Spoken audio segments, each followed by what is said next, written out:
Hello snowboarders of the internet. I'm your host Avran LeFeber, and in this video we're going to review the Jones Ultra Mind Expander. That's right, the stiffer Mind Expander. This board is available in 4 sizes, 150, 154, 158, and 162.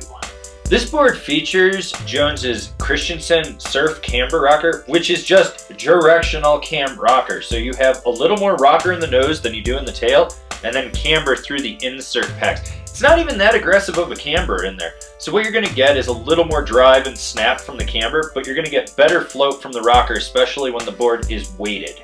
I rode this board at Arapahoe Basin during a spring snowstorm. Now they had reported about 1 to 2 inches of fresh snow, and it was closer to like 6 to 8. And where the wind had been blowing in the right direction, you could find pockets that were knee to mid-thigh deep. Visibility was low to moderate. You really couldn't see shit when the wind was blowing. And because it had been so warm the day before, it was crusty underneath. The groomers were frozen and crusty. It was just very firm underneath at the top of the mountain, a little bit softer at the mid-mountain.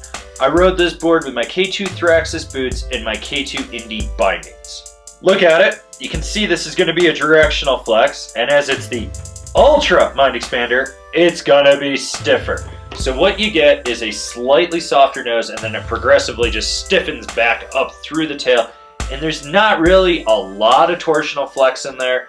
Now, when it comes to stability, this board was actually really stable. I mean, granted, because there's so much carbon in there and the way that it's built, you can feel impacts and you can feel chunder and shit underneath. It does resonate when you hit that bigger stuff, but micro vibrations were just like null and void. This board has a lot of power in it. You're gonna notice that right away. Now, when it comes to the flex, would I call it a crazy death plank? No. I think it is definitely a stiffer powder board, but I've ridden stiffer boards than this. This board actually wasn't that crazy stiff. As this board does have camber underfoot, you have to load it to get pop. Now, the one thing that I noticed with this board is when I was on firm or icy snow or something that was just blown off or groomed, I didn't get as much pop as I did when I was in snow. And I think a lot of that has to do with how the camber activates that rocker in the tail, so it creates a better flex point, so you can actually load it a little bit more as it's sinking, and then when it hits, it rebounds and pops. But is it the snappiest board I've been on? No, but it will get the job done. I did do a few butters on this thing. I wouldn't say it's fun, but it's doable. You got that big old nose that you can just really rocker into and just press, and it'll fight you the whole time, and the tail you can kind of wheelie and shit, but it's not what this board's for. It's not. This board grips and rips when it's on edge. You notice that right away. It feels locked in.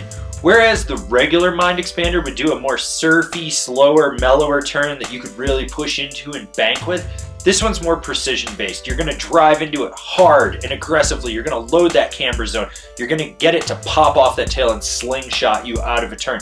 This is a board for someone that's not as surf-based as the regular Mind Expander, someone that's more precision-based and really wants to drive their turns. I couldn't get deep and low with it. There's just not enough center flex in this board to really rail a hard Eurocarve. Also, the conditions really weren't optimal for that. I mean, I was pretty much just blast and pow all day with it, but I was able to get it up on edge and really crank some turns. Short, quick turns, it's got power. Long, hard, drawn out ones, it's still got power. It's one of those boards that wants to let you know it's gonna push through everything in its way. So who's this board for?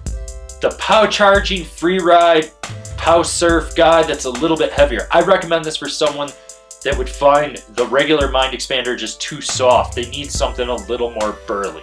So when we were picking out the size options, because I had the option to ride the one size up from the 54, I didn't want to go with it because I had a feeling that would just be overkill. I think when you get into the Ultra series or the Carbon series with Jones, you can actually go to the smaller size even if you're slightly over the weight limit. But with this board, I was probably about 10 pounds or maybe a little bit more over the weight limit, so that way it wasn't going to kill me. And I think that's a problem that a lot of people have, is they look at the weight recommendation on this thing and they're like, that's it, I've got to do that. Whereas they could probably actually get away with downsizing and going to a smaller one. Yeah, this board's stiff. Yeah, it's got power. It takes a lot to drive it. It's a board that demands a lot of performance from you. But at the same time, I didn't think it sucked. It was actually a really surfy board when I wanted it to be, when I was in deeper, fresh snow and I wasn't hitting chunder underneath. And when I wanted to drive aggressively and just plow through anything, this board didn't let up. It would just do it. You know, when I was getting into like wind-blown scree and shit and just had to dig that edge into the ice, it held, and it held well. I didn't feel unstable or that I was gonna die. This board actually really doesn't suck, and I've noticed that a lot of people have commented on how they bought one and they hated it. Well, yeah, it's probably too much board for you, or you bought the size that you thought was appropriate for you and you could have gotten away with a smaller size. Comparable boards, the Ride Commissioner. The Telos DST Carbon. This has been my review of the Jones Ultra Mind Expander. Do you agree with it? Do you disagree with it? Do you own one? Are you going to buy one? Leave me a comment down below. Let's have a conversation. I know those of you that bought this and hated it are definitely going to be leaving me comments down below. If you're new here, remember to subscribe, click the bell, get those notifications. That way you're not missing any of the videos we've got coming out for all you snowboarders of the internet. And if you'd really like to support us and you want to see us grow out our snowboard network and what we're trying to do over here, swing on over to angrysnowboarder.vip. I could tell you more here, but I've got a video over there. As always, I've been your host, Avran LeFeber, and I'll see you in another video.